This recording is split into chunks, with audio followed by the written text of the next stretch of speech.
So here we are, another Brendan Schaub and Dana White rivalry popping up yet again. This time it's because Dana called Brendan a dummy for thinking or creating this conspiracy theory around the UFC 279. If you guys are not familiar with the UFC, they hold fights almost every Saturday. Usually at the end of the month, they make a pay per view, and that one is what you pay for. And this particular one had Nate Diaz and Hamza Chimaev as the main event. But since Hamza Chimaev missed weight by 8 pounds, they had to switch around the fighters in order to save the card from being canceled because the main event was supposed to be at 170, but Hamza Chimaev weighed at 178, which was a problem.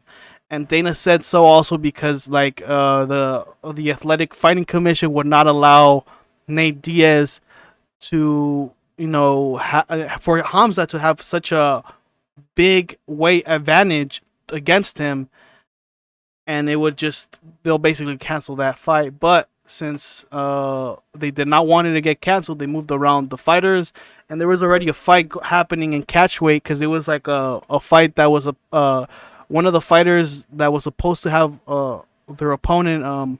They switched them out, and they had a late replacement, and the guy basically came in 24 hours, so it was a catchweight. It was like at 180. So instead of that, they just switched it up, and they gave him Hamza Kevin Holland. So at the end, it was reasonable. But let's see what he says. Brendan Schaub recently shared a conspiracy theory for why the fights were changed at UFC 279. When the new matchups for UFC 279 were announced, Brendan Schaub tweeted, "Thank God, #UFC 279 is still happening. But doesn't it all seem a little fishy? All three main fights get switched. #conspiracy. #Earth is not flat." Ben Askren reacted and responded back, "What's the conspiracy? I'm sure Lee Rodriguez and Holland got fat envelopes." Brendan Schaub responded back, "Agree. I'm sure everyone got paid. I don't think it was due to Hamzat missing weight. I think it got switched due to UFC 279 not trending well, since it was such a mismatch." That is not true. UFC was trending well on that Saturday evening. There was other fights happening, and that one pretty much was on the spotlight. Dana White at the Dana White's Contender Series post-fight press conference addressed the conspiracy theories and mistakenly went off on Pat Miletich. I heard this thing today, and again, I don't know how true it is or whatever, that like Pat Miletich was saying that this. Also, if you don't know who Pat Miletich is, he's an old ex-UFC fighter, former champion there too, a pioneer, and he thought Pat Miletich said this, but it was actually Brendan. Thing was, we told Hamzat not to make weight because we weren't selling tickets, and the show was sold out going into that day of the weigh-ins. I don't know if Pat really said that, but if he did, he has to be the dumbest on the planet. I mean, you know how stupid you have to be to even think something like that, let alone say it publicly and act like you're serious. We're regulated by the Athletic Commission.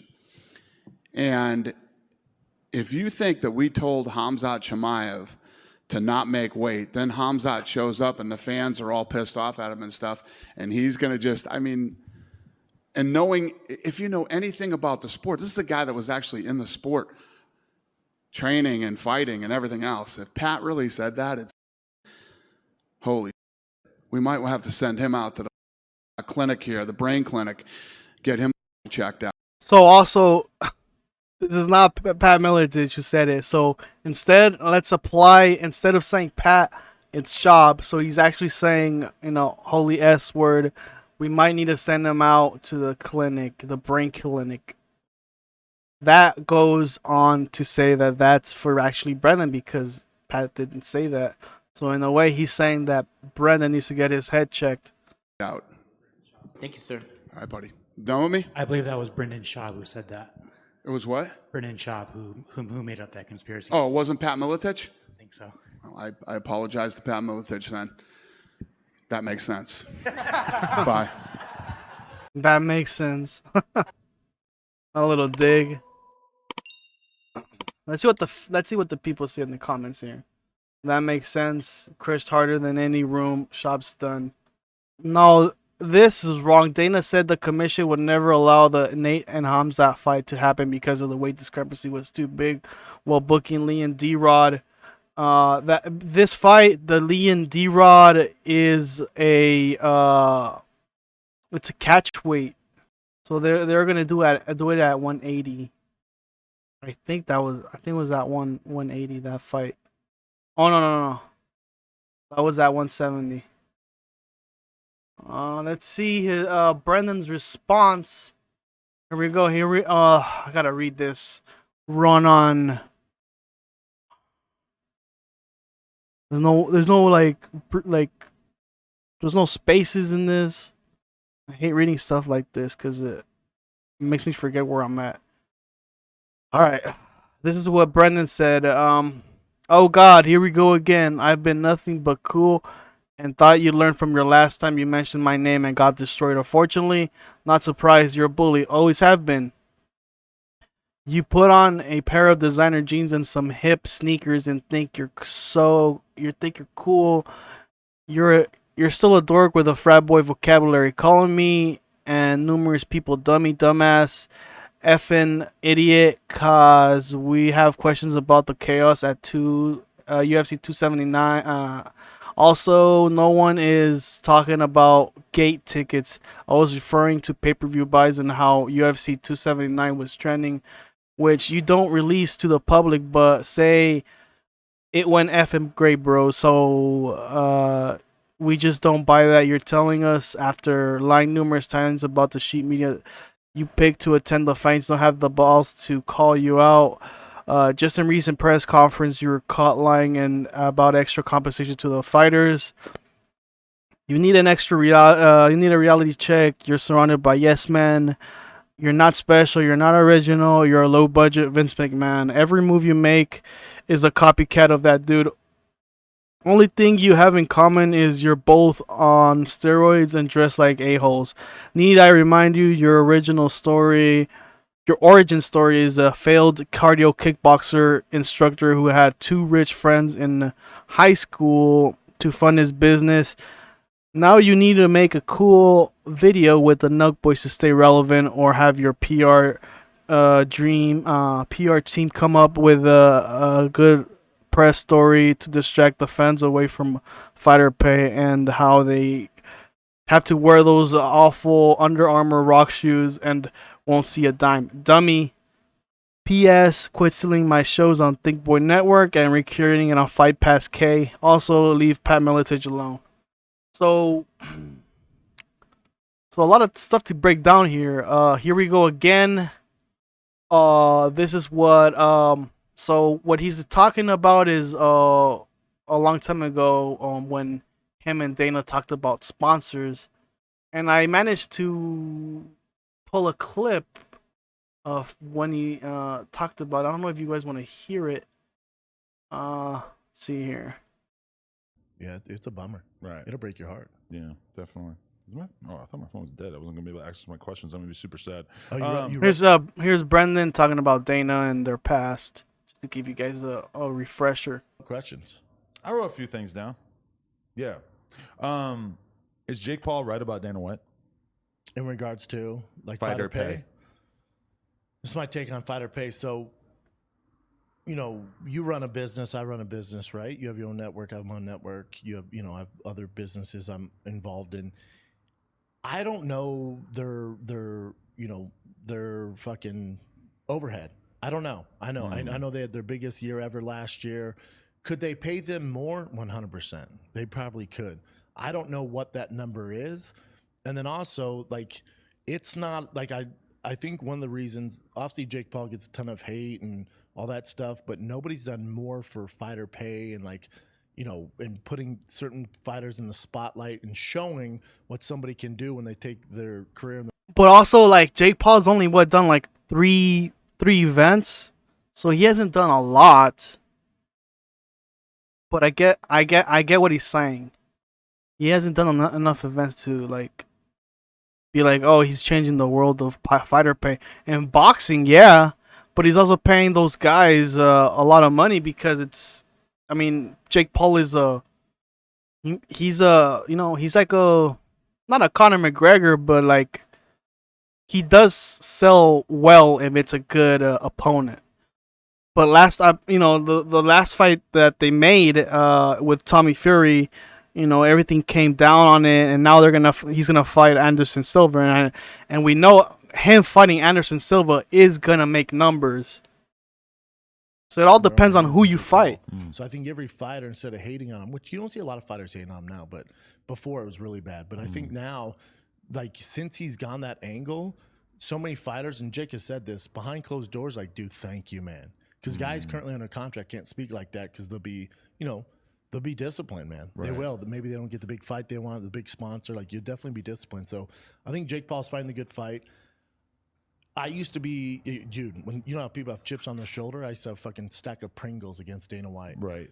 It's all good now. Okay. Thank God he made some of those choices he made that, reason I left the UFC, and I'm grateful for him now. Is it really all good, or are you just kind of like accepting like whatever, it's in the past, I'm just gonna not care about it No, anymore? it's all good. You have had conversations and shit? No. Oh. No, but I think being a dad and just where I'm at now, like fucking Andy Dufresne from Shawshank Redemption, I crawled through some shit and I'm in Mexico, man. You know what I'm saying? So I look back, I'm like, oh, it's all good. Right. You know what I'm saying? Like, he did what he thought was best for his business. Now I run a business. I'm like, I do what I think's best for my business.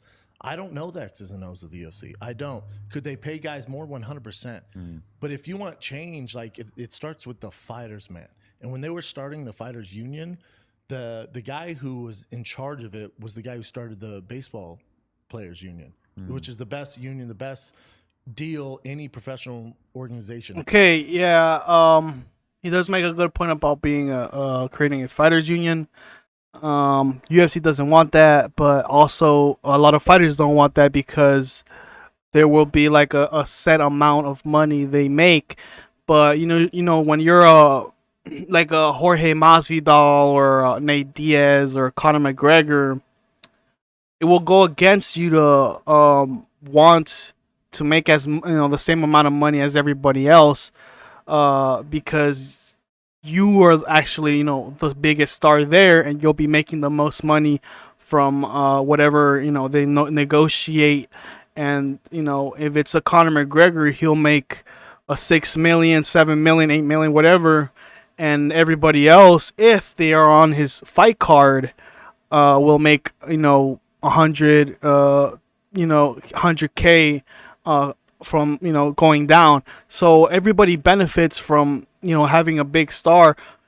So there's some good things about having a fighters union. There's some bad things, So and if you're a fighter that's really well known and popping, it'll be hard for you to negotiate that with everybody else and say we deserve this amount of set money because MMA is such a weird sport. Also, boxing is. And a lot of boxers don't get paid like if you're starting out being a pro, you're not gonna make you're not gonna make like Canelo. It's ridiculous. You're not gonna be making like that amount amount of money, and you also have to pay the people that train you and all the if you have a dietitian or whatever. But that's just my take. I think that's why a lot of fighters don't really push for that. There's some of them that do, some of them don't. So, also, so that fighter pay thing, that's where it stemmed from. Brendan and him.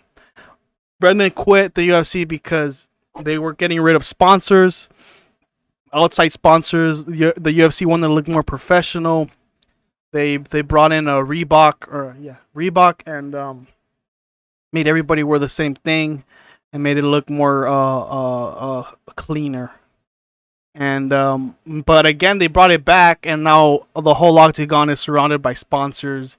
So they just they're keeping the attire, the attire, having a clean attire, not being so filled with sponsors on their shorts, and just have it surrounded by the Octagon, and UFC is also owned by Disney, so there's has to be some sort of connection with them to at least pay the fighters a little bit more, because MMA, UFC is it's a young sport still. It was like what, 96 or something. So like boxing is boxing has been around for generations, since the 1920s, like having bare knuckle and stuff like that. So it's old money. MMA is that new money, you know. So there will be like stuff like that also, and there's a lot of these, these boxing federations team up and combine the amount of money they make, because then they also combine the champions. And then you see one guy holding like 6 belts or 3 belts or whatever, and it's also, that's how they make more money. But in the UFC, it's like a standalone thing. So I think it's funny for him to say pair of designer sneakers and hips, designer sneakers and jeans.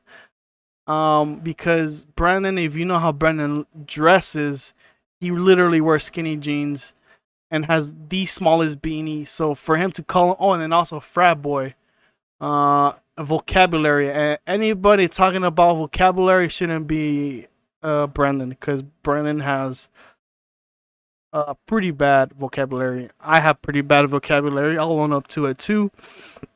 I don't talk as much as Brandon does throughout the week. I'm gonna try to, keep up with that. I try to make a video on a Thursday or a Friday, but I'm a little lazy right now, and I'll try to keep up with everything that happens when it happens, instead of doing all these videos at once. Okay, and the pay-per-view buys, I'm not talking about the gate tickets, you're referring to the pay-per-view buys. The UFC holds around 13 to 14 fight nights. Oh no, not fight nights. Pay-per-views, I think. 13 pay-per-views or something like that. And then they have a bunch of fight nights in between every Saturday on during the week. So they have a quota to make, and a lot of the fights are not not a lot of them, but some of the fight cards are not going to be as good as the rest. There will be some outliers there. This one was an outlier in a way because there was no title. Usually when you have a pay-per-view, you have a title fight, 2 title fights, and at the rarest 3 title fights, and that's usually when pay-per-view does really well, is when they have 3 title fights or 2 title fights, and they're really good fighters, like sometimes Adesanya or Usman, or a fan favorite champion, or like the lightweight division is really competitive, and a lot of people know about the lightweight division. A lot of fighting casuals do. So the UFC does, like, I don't know, I think they do release some of it, but they don't really release it I'm pretty sure they because also like pirating affects it, because instead of somebody, a fan buying it, they'll just watch it for free online, which also impacts the revenue, because we know that there's way more people that watch the UFC, but they're not buying the pay-per-view, because the pay-per-view is $70, and a lot of people don't want to spend that much money on a pay-per-view that doesn't have a title fight.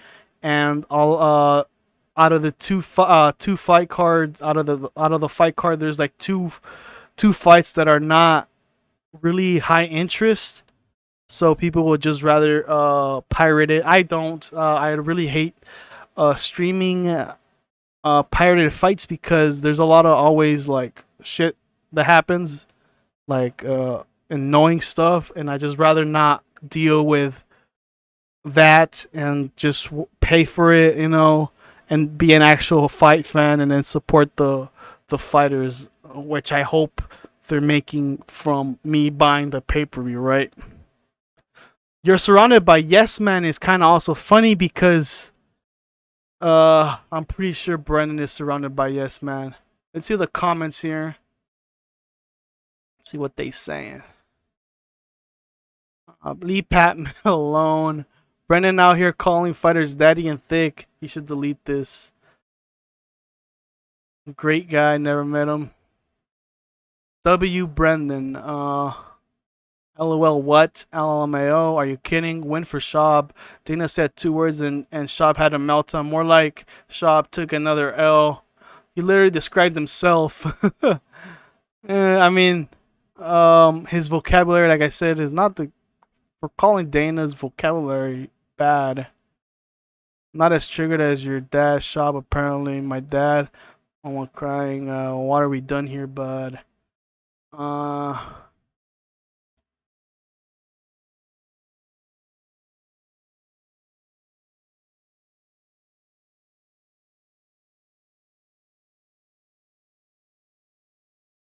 I mean, this ain't wrestling. Yeah, because he also called him...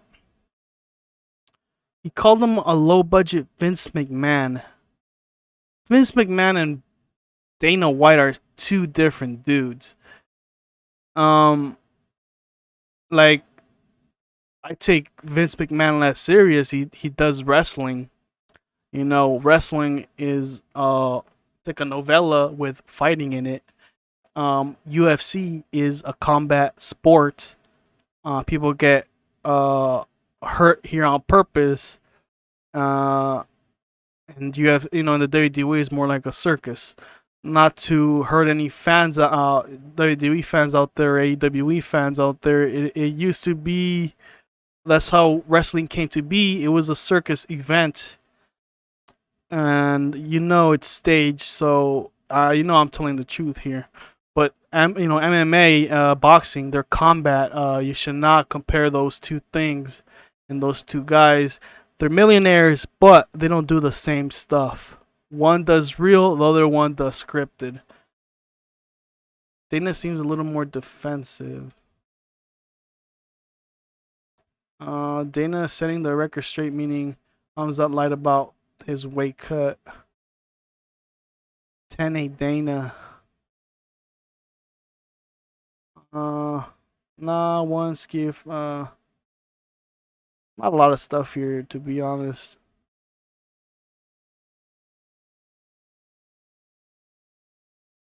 The irony of Brendan saying you put on a pair of designer jeans and some hip sneakers and you think you're cool.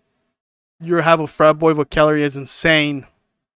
First thing I thought, isn't that wild, ironic, and delusional? Won't even describe to begin his rant. My thoughts exactly. Anyone who thought that this was a setup is missing chromosomes. Why in the hell would they miss? Why would they waste all this money on advertising and posters and the whole embedded series just to switch it up last second when reality? Nate versus Tony would have sold even better had it been the original card. That's true. 2 legends going at it, Nate and Tony, never fought before. Schaub actually has an extra chromosome, so it still checks out. How many inches could Dana get in you? Oh my god. So this is what he said. I mean, he's also talking about The Rock's shoes. And him stealing shows from his Thick Boy network, UFC. I don't know about that. Honestly. So this is Brendan on Fighting the Kid talking about Dana White. What he says here. A rabble rouser. You bit of a rabble rouser. What happened? Well, Hey, hold on. Let me ask you something. What happened? You read any news site? well, yeah, I got a lot of. Hey, what happened? I got blasted. Apparently, your boy provides a buzz. stirring the pot a little bit. Stirring the pot.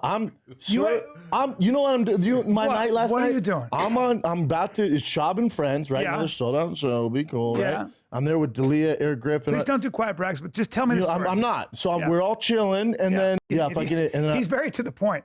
well, his vocabulary is hilarious. But what did you do? anyway, What did you do? Hey, like his vocabulary, dude. Does it come with fucking seltzers? What are you doing, dude? You're such a bro. Are you rushing for Sigma So Pi just so Beta? you know, before you tell the story, I purposely stayed ignorant. I just got a bunch of Just wanna clips of hear from Dana me. calling you like. Say, Oh, and I fucking was like, dummy. Yeah. what did he so do? that went viral, and then I went, oh, and then I didn't think it was much, on the Schaub show every Monday. I get on there, and because I've had how many fights? Over 15 fights in the UFC. I've been in those Weigh-ins. the weigh-ins. So when he goes, been there. when he goes, it was so much chaos and mayhem. We have to shut down the weigh-ins. I watched. I went, huh? I bet the footage is gonna be lit. Day goes by, nothing. Another day goes by, nothing. After the fights, I'm like, they're gonna release some of it, nothing. They released one like half-assed video, but it was weak as So fuck. you're- So I was Let's watch that video he's talking about of the backstage fight.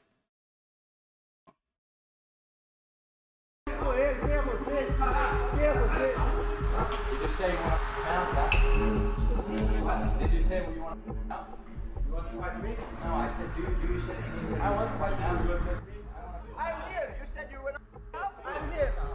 You don't I'm here. Come on.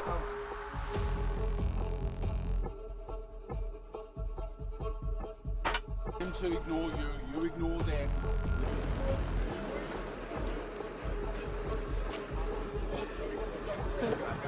As to exactly what's going on right now. So this is not what the UFC released. This is from Rebel MMA.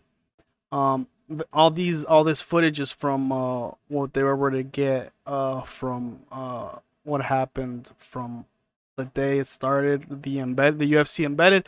UFC does like a vlog for the fighters before the fight happens for 5 days.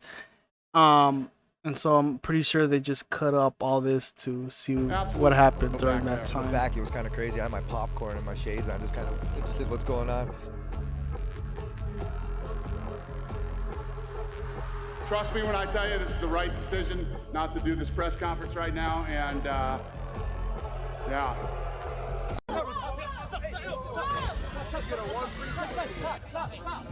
So this is what apparently happened there. Say something now. You're not about that life, kid. You're not about it, kid. You're my. Come on, come here. All right, somebody threw a water bottle. For everybody's safety, this is the right decision. For me, he didn't say to me. Why is he trying to play everybody? I don't know. He never says to me. I don't give a. He knows he gave cut.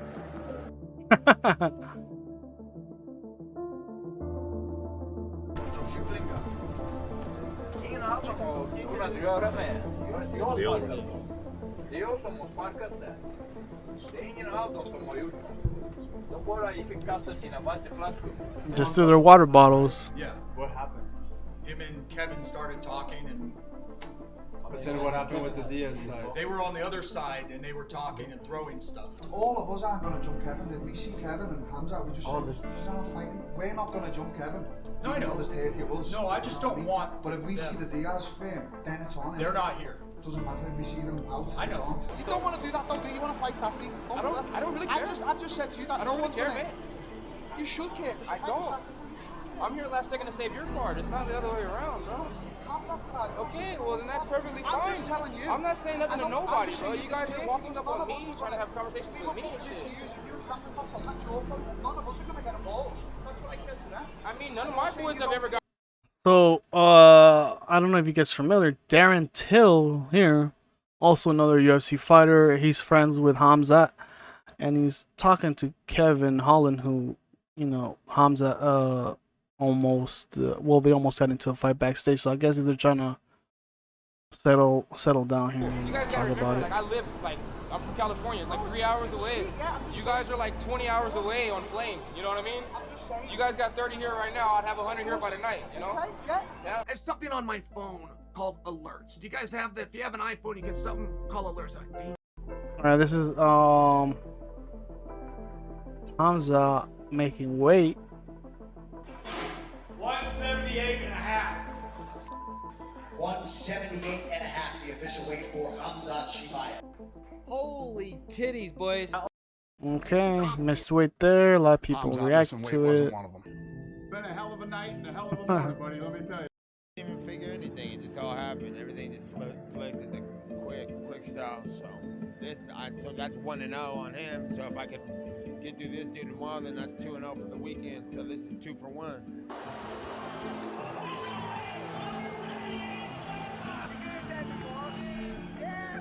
So instead of having Chimaev fight Nate Diaz, he's gonna fight Kevin Holland, the guy who was talking shit. So it's kind of a funny thing.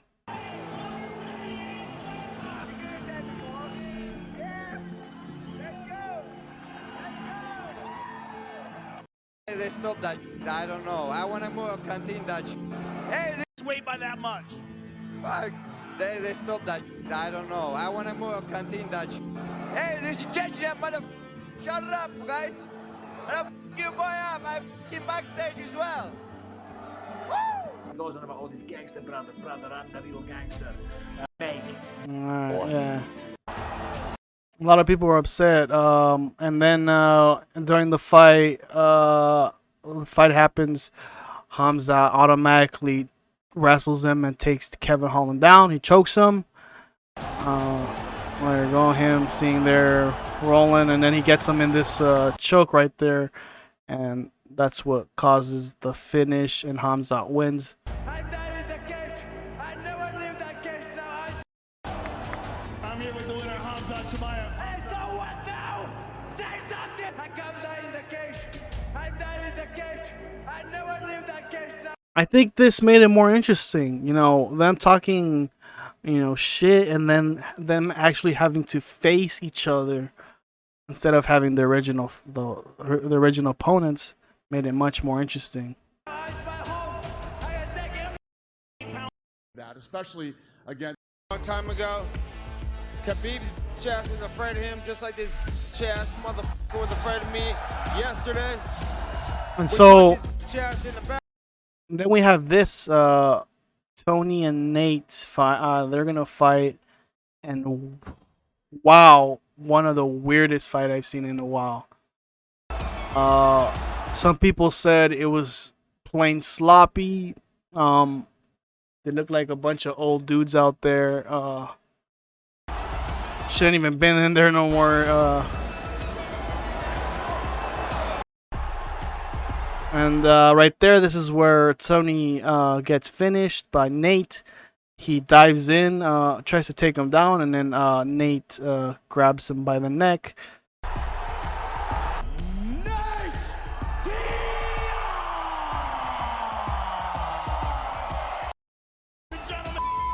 What did you think? And so it's kind of funny too, because the main event had two guys who were on losing streaks. Nate was on a 2-fight losing streak, and Tony is on a 4-fight losing streak. I think 5 now. I think this is his 5th fight. You got 4 rounds, carnage. You're a legend. It's always a pleasure to call your fights. Tony Ferguson, ladies and gentlemen. What did you think? What was going through your mind when Hamzat came in so overweight? I was like, this is such a rookie. I ain't even worried about no rookie. I told him after not letting me have fights forever, I was like, give me anybody you got. And at least I got a worthy OG representative of mixed martial arts to do it on. John Kavanaugh put out, did you see the tweet that he put out before I asked you about the fights? He said that he and Johnny Walker were forced to leave the arena. Johnny had no shoes on. They weren't allowed to stay, watch the fights or anything. Do you know what went on? Not throwing Johnny Walker out in the street shoeless, I'm sure. There was a picture of him with no shoes on leaving the arena. We fucking threw him right out in the streets, huh? Yes, apparently. It's rough around here. I don't know. If you're dancing around the question that there was some conspiracy theory that no, okay, because there's some fucking lunatics on the internet that think that this was all staged and planned, and whatever. If you think that the crazy dudes that we had here this week could be orchestrated into something that would be, you're literally out of your mind. There we have it, guys. What a journey there, man. It started from Dana and Brendan. Well, it was all sort of one-sided because I'm pretty sure Dana's not gonna talk about Brendan. He already knows how, we already know how he feels about him. He thinks he's a dummy. And so I'm gonna end it right now, guys. I've been on a while here. So I'll see you guys next time. I hope you enjoyed it. Give it a like, comment. See you guys next time. Lates.